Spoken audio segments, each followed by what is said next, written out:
Crazy. Sam? Isang van hinijack, 100,000 worth of hotdog and ham na tangay. Ayon kay SPO1 Arnel Manuel, 5 armadong kalalakihan daw ang humarang sa nasabing van kahapon ng madaling araw sa Marikina City. Hiri daw ng driver ng van na nanakawan ng hotdog para hindi raw ito maulit. Ang dadalhin na lang niya sa susunod ay Jumbo Hotdog. Kaya mo ba to?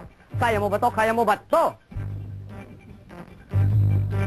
At bago po nakatapos ang ating WhatsApp News ng WhatsApp, syempre nais po namin pasalamatan si Boy Bawang ng Super Eagles, Sam Concepcion. Yes, thank you for inviting me. Ano mo ha, Pantasere. Thank you. Mildy ba yun? Sige, mag-plug ka na ng ano. Little Big Star.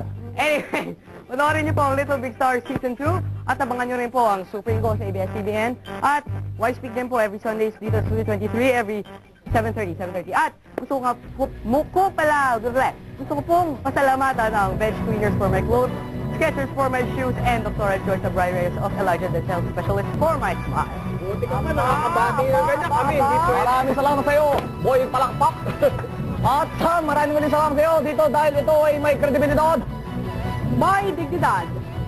at may saya. At from WhatsApp News, lipat naman tayo sa What's Cool Gmix.